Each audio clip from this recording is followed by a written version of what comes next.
My parents left everything to my brother because he'll have a family someday. I got nothing. But somehow, they still expected me to cover their bills. Then one night, Mom texted, "Electric's past due, you better handle it." I stared at the message, took a deep breath, and typed back, "Sorry, Mom. Ask your future family man to keep the lights on." You know that feeling when you realize the person you've always been, the one you fought so hard to be, was nothing more than a convenient accessory for the people who were supposed to love you most? That crushing realization, that brutal betrayal, hit me like a freight train, and it forced me to confront a truth I'd been avoiding for decades. My family didn't just disappoint me, they systematically tried to erase me. And I was done letting them. My name's Caleb, I'm 32, and for most of my life, I played the role of the responsible one. You know the type, the kid who never got into trouble, who always stayed quiet during arguments, who picked up after others without being asked, the one who didn't need much. And that's exactly how my parents liked it. They never said it out loud, but it became pretty obvious by the time I hit my 20s. My job wasn't to be cared for. It was to take care of everyone else, especially my younger brother, Darren. Darren is 29 now, and growing up, he was everything I wasn't. Loud, reckless, charming in that way that made adults laugh off bad behavior like it was just a phase. He scraped by in school, partied through college, and somehow always landed on his feet. Meanwhile, I worked part-time while studying engineering, skipped vacations to save money, and helped with house repairs so Mom and Dad wouldn't have to call someone. I thought I was earning their respect, maybe even their pride. But what I really was, I've come to realize, was convenient. The first sign that things weren't as equal as I thought came just after college. Darren had dropped out of a business program for the second time and was working some temp job at a warehouse. I had just landed my first full-time engineering position and was over the moon about it. I remember coming home that weekend with a bottle of champagne and my first paycheck stub, thinking, maybe, just maybe, this time Dad would say he was proud of me. He barely looked up from the TV. Mom gave me a quick hug, then asked if I could cover Darren's car insurance that month because he was in between jobs again. I did it. Of course I did. Because that's what I'd always done. That's what I was for. Fast forward a few years, and I bought a modest townhouse an hour outside the city. Nothing fancy, but it was mine. Meanwhile, Darren was still living at home, cycling through jobs and girlfriends, none of which ever lasted more than a few months. I'd started setting boundaries, saying no when they asked for help with his credit card debt, or when Mom hinted that I should invite him to live with me, just until he gets on his feet. That's when things started to turn. They didn't argue with me directly. No yelling, no guilt trips, just silence. Cold, heavy silence. Calls went unanswered. Texts were suddenly seen, but not replied to. I'd visit for the holidays and feel like a guest in my own family. And Darren, he soaked it up. He'd make jokes about how I was the corporate robot while he was the free spirit chasing dreams. And my parents would laugh along like he was some misunderstood genius. I kept my distance, built my own life. Until last year, when my grandfather passed away. He was the only one in the family who ever really saw me. He was a quiet man, but he always asked about my projects, sent me books about leadership and innovation, and told me to aim higher. I spent more time with him than anyone else in the family. We bonded over chess, classic sci-fi, and our shared love for restoring old watches. So, when I got the call from the family lawyer, I assumed, naively, that I'd at least be part of the conversation about his estate. I wasn't. Turns out Grandpa had passed everything, his house, his antique collection, even his car, to my parents, trusting them to distribute it fairly. And they had decided to give it all to Darren. Their reason? He'll have a family someday. He'll need the stability. I sat there in stunned silence as they told me this, like it was the most logical thing in the world. Like it made perfect sense that I, the one who had been there for Grandpa, who had helped him when his health was declining, who had driven him to his checkups, got nothing. Not even the chess set we used to play on every Sunday. I didn't yell. I didn't cry. I just nodded, said, "Thanks for letting me know," and left. That was the moment I felt something shift inside me. Not anger, not yet, just clarity. Like someone had wiped fog off a mirror and shown me what had been staring me in the face for years. But it didn't stop there. About 6 months later, I started getting texts from Mom. First, it was small stuff, asking if I could help out with their internet bill because Dad was between contracts. Then it was the electric bill.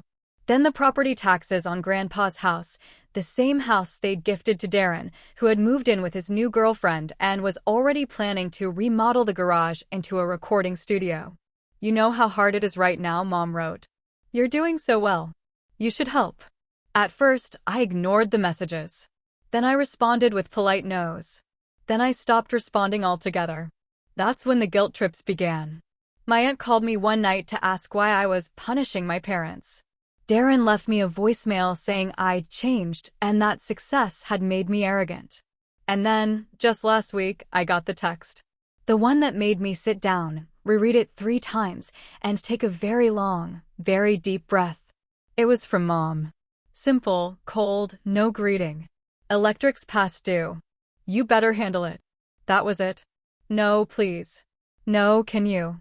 Just an expectation, like paying their bills was a job I'd forgotten to clock in for. I stared at that message for a long time. The anger didn't come immediately. It was a slow burn. A low simmer in my gut that had been building for years, finally bubbling to the surface. I didn't respond right away. I didn't want to be impulsive. I wanted to be clear. For the first time in my life, I wanted them to understand exactly who I was and who I wasn't anymore. And so, I started writing a reply.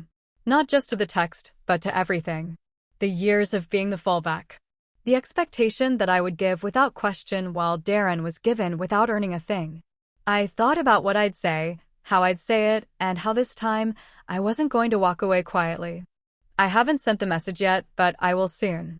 The morning after that text, I sat at my kitchen table, still staring at it like it might disappear if I looked hard enough. Electric's past due. You better handle it. I read it over and over. Not even a question. Not even a can you please. Just a command, like I was an employee whose paycheck they'd forgotten to sign for the past 3 decades. I didn't reply. Instead, I started thinking back through all the quiet little moments that had led here.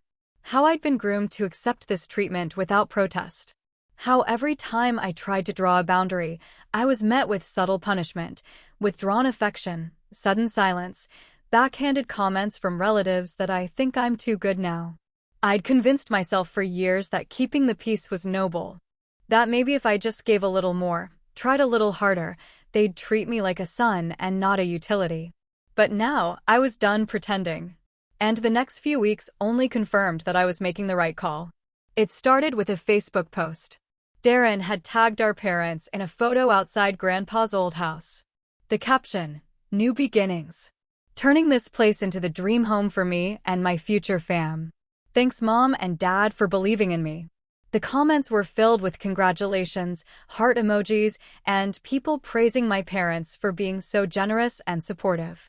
Not one mention of the fact that I, their other son, had poured hundreds of hours into that house before Grandpa passed, that I'd fixed the leaky roof, retiled the bathroom, and repainted the entire downstairs after he fell and couldn't do it himself.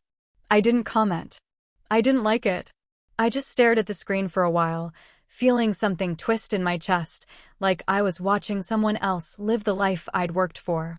A life handed to him, wrapped in ribbon, while I was being sent invoices for the lights in a house I hadn't stepped foot in since the funeral. Then came the phone call. I hadn't spoken to Dad in months. But one night, he called out of the blue. No small talk. No, how have you been? Just a deep sigh. And then, you know your mother's not doing well with all this stress, Caleb.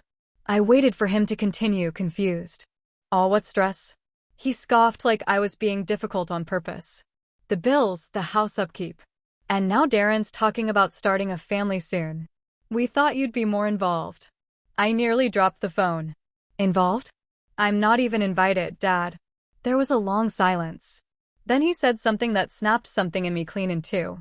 We didn't think you'd mind, Caleb. You don't need what Darren needs. He's going to have kids, a wife. You're, independent. That word. Independent. It used to feel like a compliment. Now, it felt like a polite way of calling me disposable.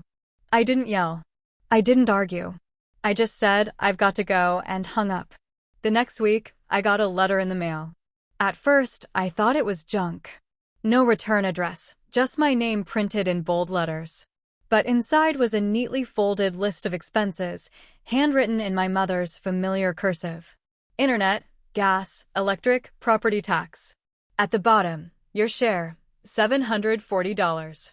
Please send before 15th. No note, no explanation, just a bill.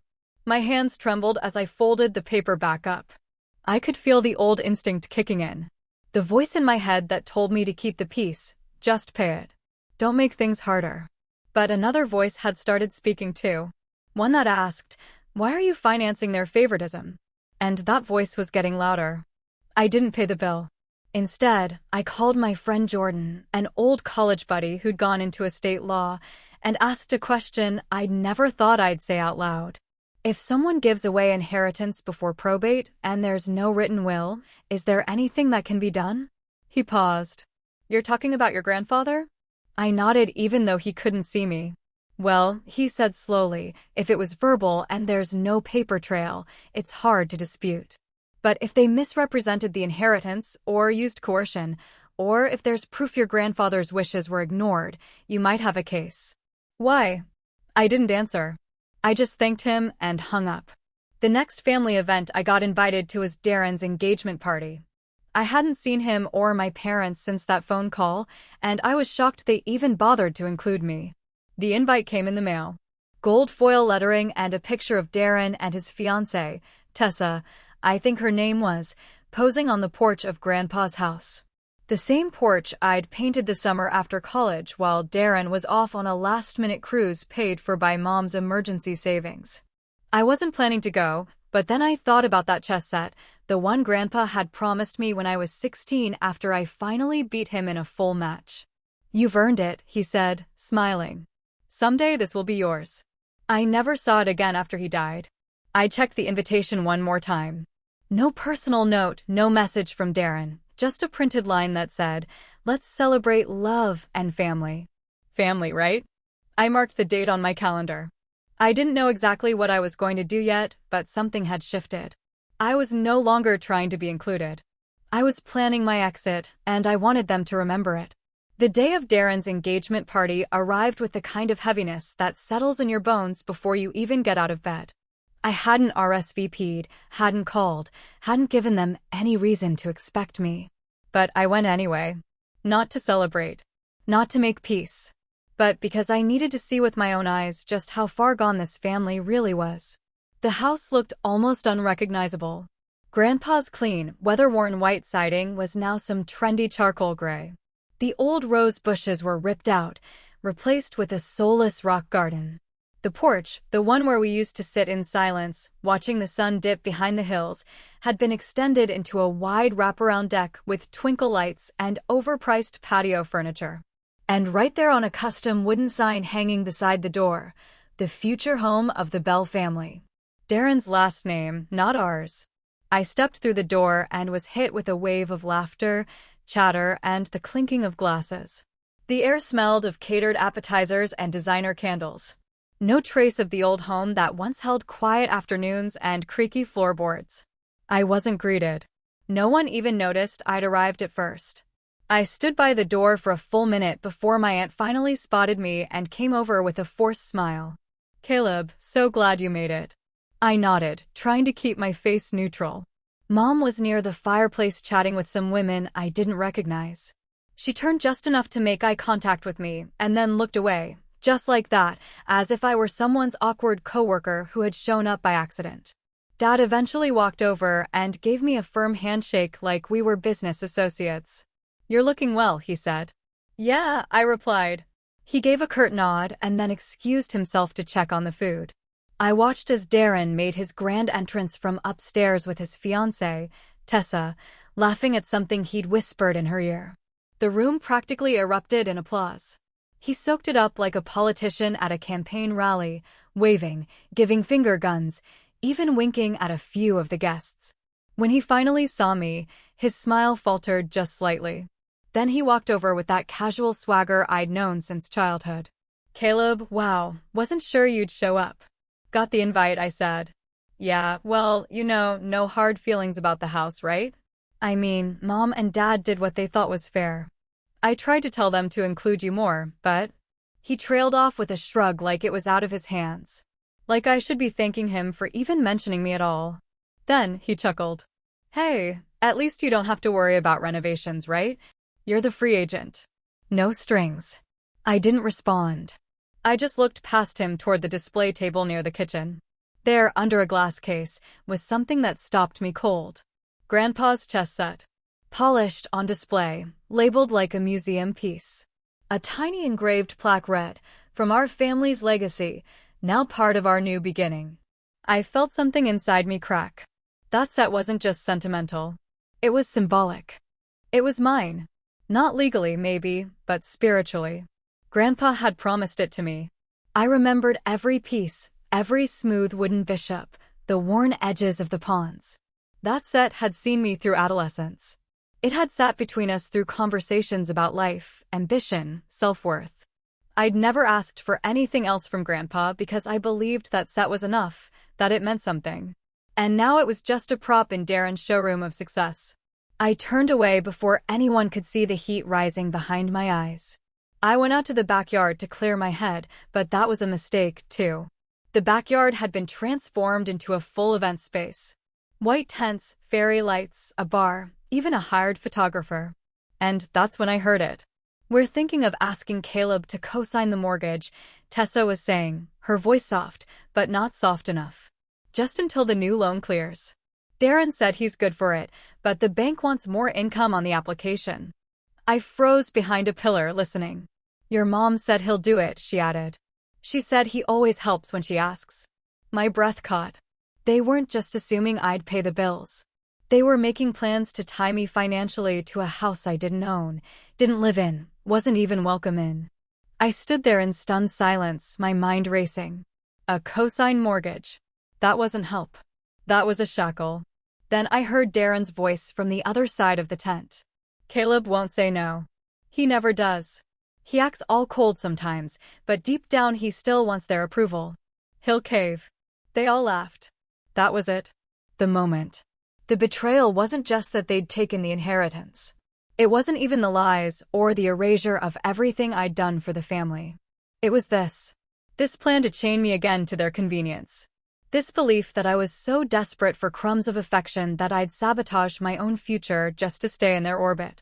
I walked back inside and headed straight for the display case. I stared at the chess set one more time. The queen was in the wrong spot. They didn't even know how to set it up properly. I looked around at the house, at the people laughing, drinking, congratulating each other for building a future with my legacy. And I felt something I hadn't felt in years. Power. Not anger. Not bitterness. Just quiet, resolute clarity. This wasn't my family anymore. And I wasn't their safety net. Not anymore.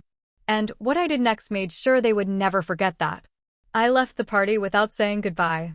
I didn't make a scene, didn't throw accusations, didn't scream or cry or flip a table like I used to fantasize about when I was younger and angrier. I just slipped out the side door and walked down the street until I reached my car. The neighborhood was quiet, the kind of quiet that made you hear your own breath too loudly. I sat behind the wheel for a long time, staring at the dashboard, hands motionless on my thighs. The street lamps made long shadows across the windshield. Everything looked unreal, like I was watching my own life from outside my body. That chess set, that conversation about the mortgage, that look on Mom's face when she saw me and just turned away. I'd never felt more disposable, like I was a credit line with a pulse, like my value was in what I could do, not who I was.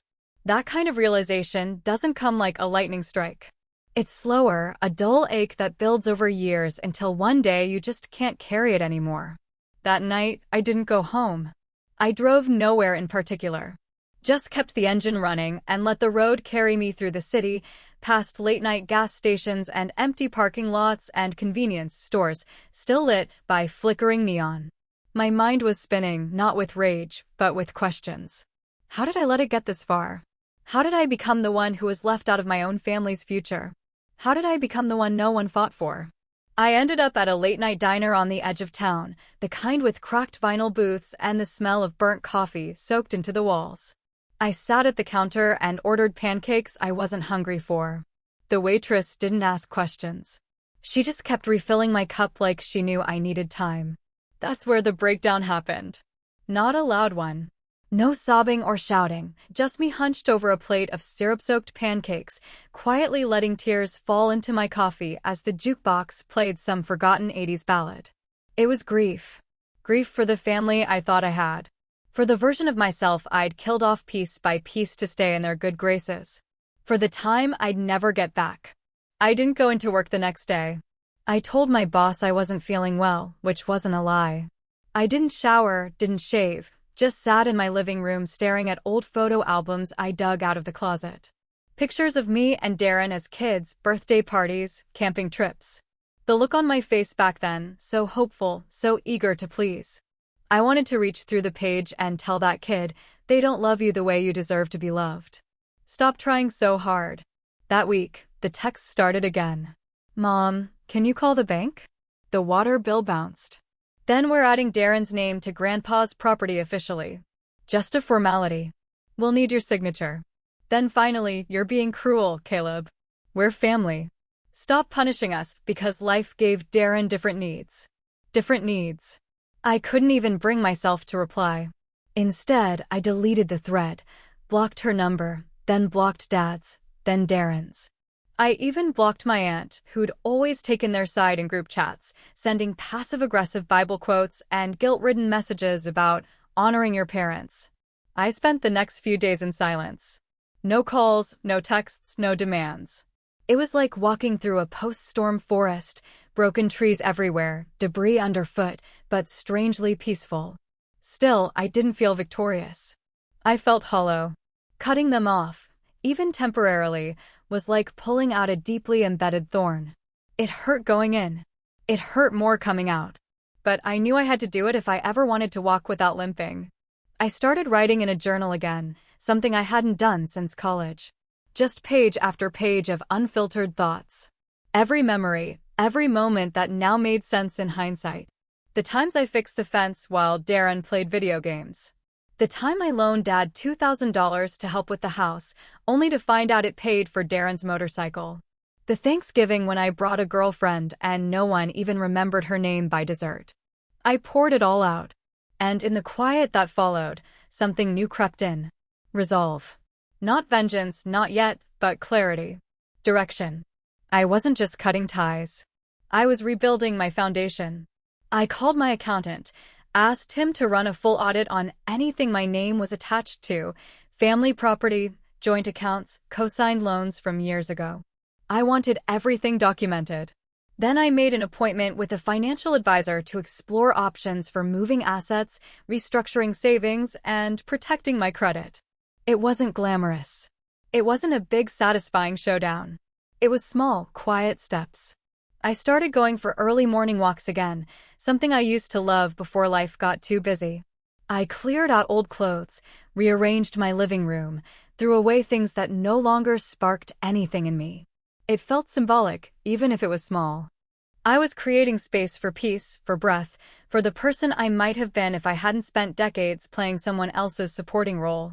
Then one morning, I checked my email and saw it. A message from a law firm. Subject: transfer of property and financial responsibility. I opened it, heart pounding. Inside was a PDF, a document that listed my name as a co-owner of Grandpa's house. Not legal owner, but financially responsible party. It had been filed 3 months ago. No one had told me. No one had asked. And now the bank considered me equally liable for any debts attached to the house, repairs, property tax, mortgage, refinance fees. They had signed me into their future without permission, without warning. I stared at the document for a long time. Then I picked up my phone and called someone I hadn't spoken to in over a decade. Grandpa's old lawyer. I still had his business card. I kept it in a drawer tucked inside a watch Grandpa had given me for my college graduation. A watch Darren once joked looked cheap. The lawyer answered after the second ring. "Mr. Langley," I said. "This is Caleb. Caleb Warren." I was Lewis Warren's grandson. There was a pause. Then a warm, familiar voice replied. I remember you, son. Your grandfather was proud of you. How can I help? I took a breath. And I told him everything. Mr. Langley didn't interrupt. Not once. I told him about the house, the inheritance, the mounting bills, and the way my parents and Darren had signed my name onto financial documents without my knowledge or consent. I even told him about the chess set, though I tried to pretend like that wasn't the part that still kept me up at night. When I finished, he was quiet for a moment. Then he said, Caleb, I don't usually speak ill of clients, but your grandfather would be ashamed of how they've treated you. He trusted them to handle things honorably, but if they forged your signature or misrepresented your financial obligations, you may have more leverage than you think. That was the first moment in weeks, maybe months, where I felt the tide begin to turn. He offered to meet in person and go over everything I had, bank statements, texts, emails, that PDF from the lawyer. I dug through years of digital dust, pulling out every receipt, every Venmo transfer for Darren's debts. Every old message where my mom thanked me for covering bills I now realized were part of a larger pattern. It was like assembling a puzzle I never knew I'd been building. Mr. Langley got to work immediately. He helped me draft a legal notice requesting removal of my name from the property's financial obligations, citing lack of consent and misrepresentation.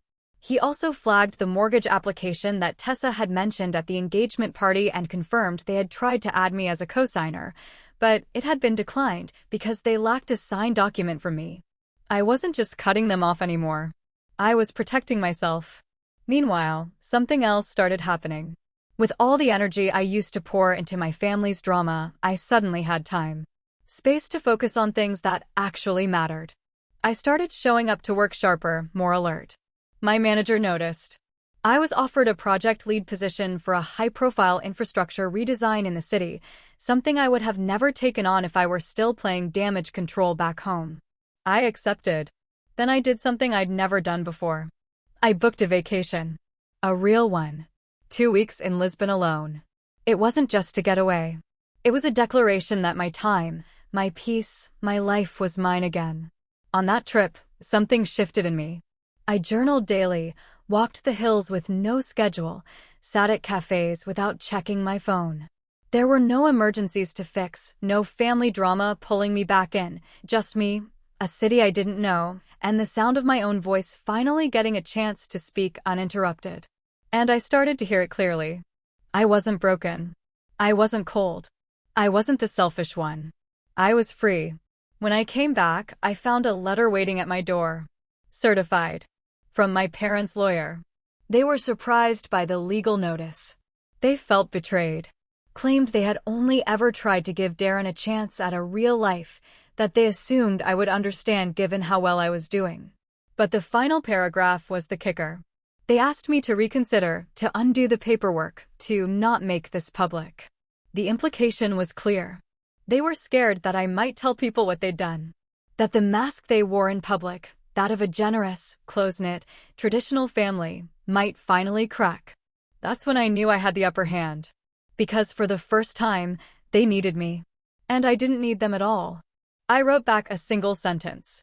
All further communication can go through my attorney.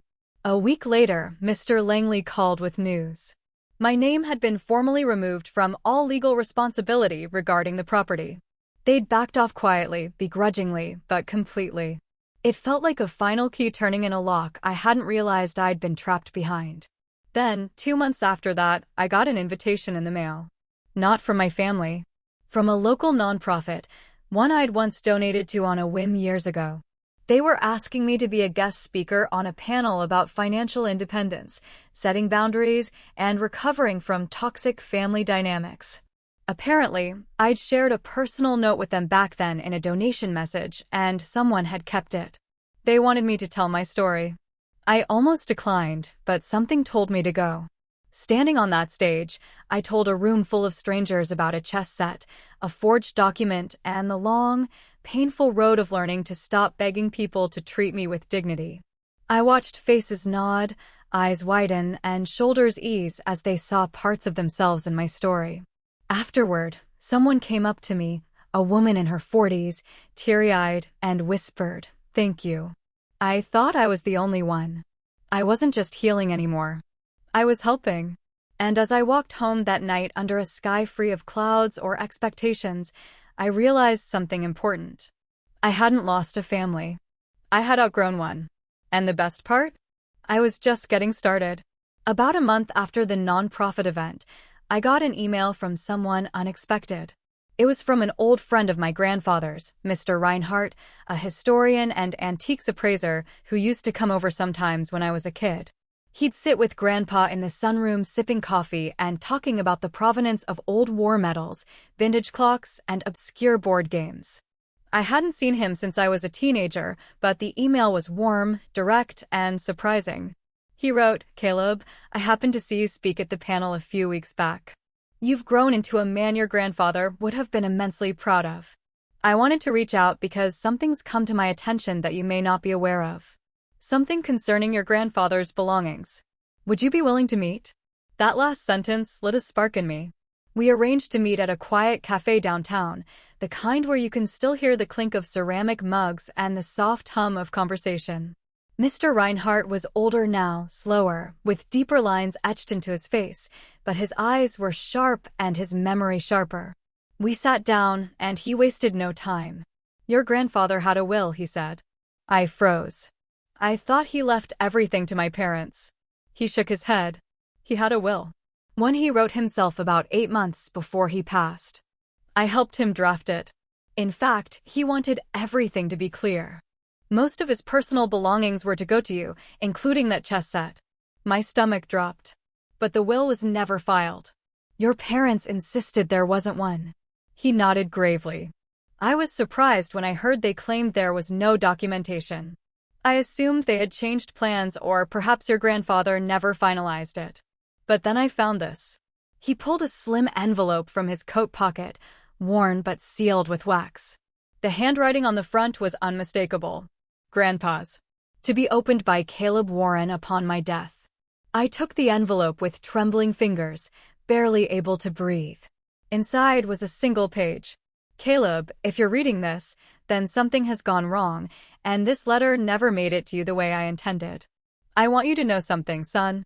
You were always the one I believed in, the one who showed up, the one who earned every ounce of my respect. I asked your parents to distribute things fairly, thinking they'd honor my wishes. But just in case they didn't, I wanted to put this in writing. The chess set is yours.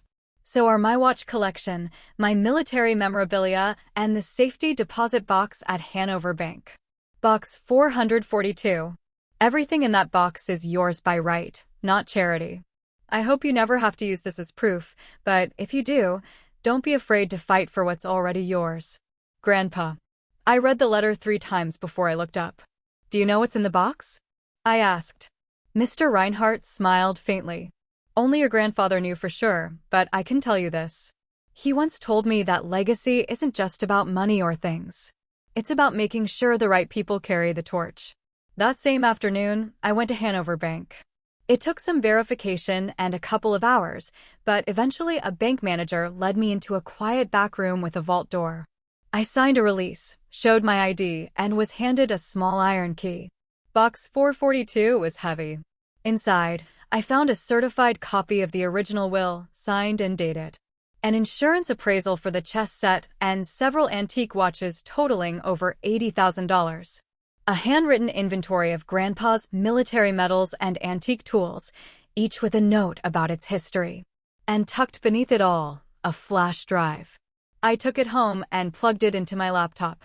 The drive contained several documents, scans of receipts, letters, property transfers, and one folder labeled Darren. Inside were screenshots and PDFs, texts from my mother discussing keeping Caleb in the dark, a copy of a forged signature on a property reassignment form, and even a voice memo recorded by Grandpa himself, where he said clearly and calmly, "If this message is heard by anyone but Caleb, then you've taken what was never yours. And I hope he finds this before the damage is irreversible." I sat there in stunned silence. Everything I'd suspected was true. But this wasn't just proof. This was power. The kind of power that could flip the entire narrative, legally, ethically, socially.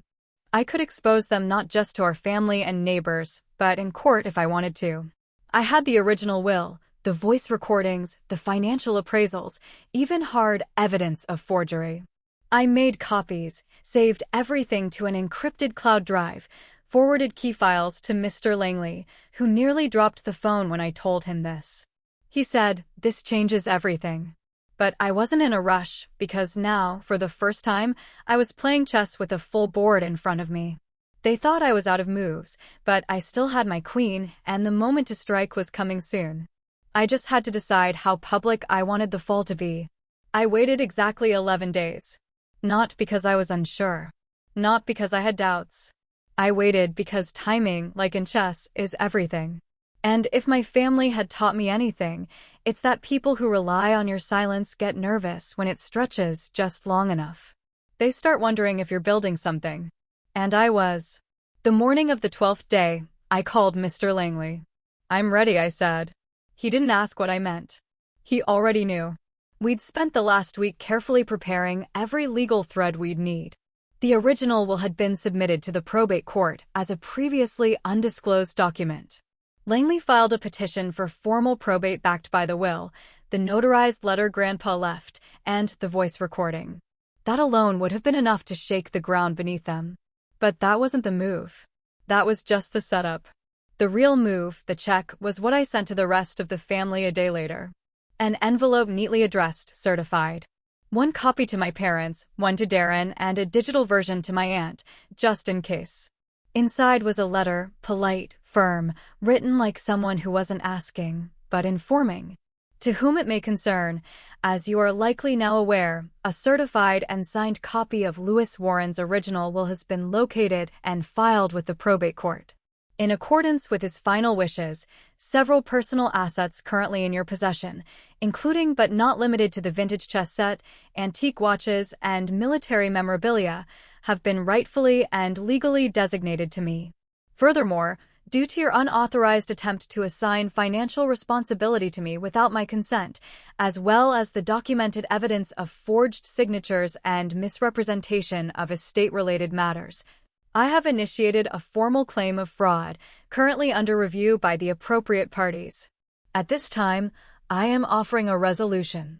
Return all assets named in the original will, cease any further financial contact with me, and acknowledge the updated probate documentation in writing within 7 business days. If these conditions are met, I will refrain from pursuing charges of forgery and public disclosure of the events leading up to this filing.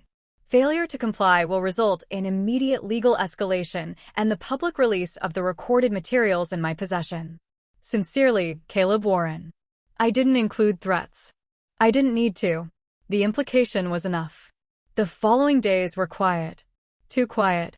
Then on day 6, my doorbell rang. I opened it to find a delivery man standing beside a wheeled dolly with 2 wooden crates and a smaller velvet-lined case.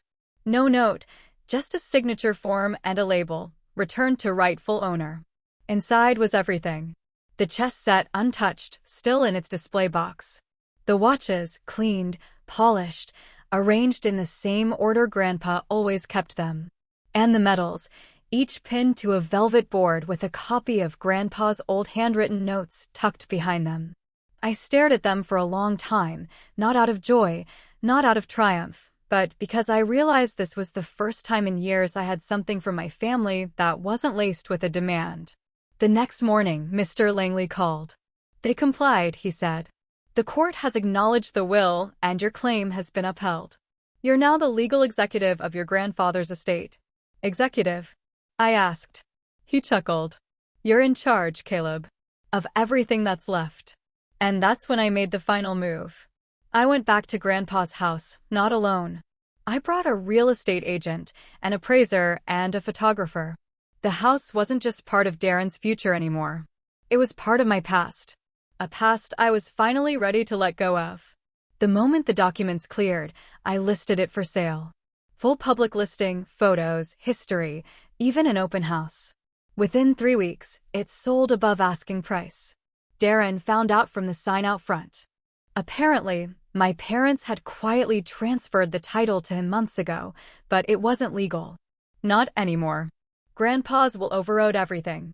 They'd given him a house they had no right to, and now it was gone. I didn't take the money and splurge. I used it to start something my grandfather would have been proud of, a foundation in his name, a quiet scholarship fund for students in engineering and history with a focus on those from neglected backgrounds. People like me who'd spent their lives giving more than they received. Word got around. People started whispering at church, at family functions, even online. Neighbors noticed the for sale sign vanish and a scholarship pop up in the local news the next month. And though I never named names, the paper trail was clean enough for anyone curious to find out what had really happened. My aunt reached out once, a short email, "I don't know what's gotten into you. You used to be so kind." I didn't reply because kindness doesn't mean compliance. And forgiveness isn't the same as forgetting. They wanted to write me out of my own story. But now I held the pen, and they would never hold it again. The fallout didn't come all at once. It was slow, like frost creeping across a window. Quiet, inevitable, and deeply revealing. The first to react was Darren. He showed up at my office, not my home, he knew better than that, but my workplace. Security called up, confused, saying a man claiming to be my brother was demanding to speak with me. I stepped into the lobby just to look him in the eye. He hadn't dressed for a confrontation. He looked tired, unshaven, a shadow of the man who once posed on Grandpa's porch like he'd conquered something. "You sold my house," he hissed the moment he saw me. "Grandpa's house," I corrected, calm. He laughed bitterly. "You think you're some kind of hero now?" "What?" "Because you made a scholarship and sent back the bills." I tilted my head slightly. "I never sent anything back. I just stopped playing your game." "You ruined everything," he snapped. Tessa left. She didn't want to raise a kid with me on borrowed land. "You took everything over what?" "A chess set." I didn't rise to it. "You didn't lose a house, Darren. You lost access. And that's all you ever really cared about." His face twisted like he wanted to say something more, but I didn't give him the chance. I nodded to security. "We're done here." They escorted him out. That was the last time I saw him. Word of the will and what it revealed spread quietly but thoroughly. My parents tried to spin it, of course. Claimed I'd misunderstood things, that Grandpa hadn't been in his right mind when he wrote that letter. But once the forgery came up in court records, people began stepping back. Neighbors who once praised their family values stopped waving. Church members asked quiet questions they couldn't answer.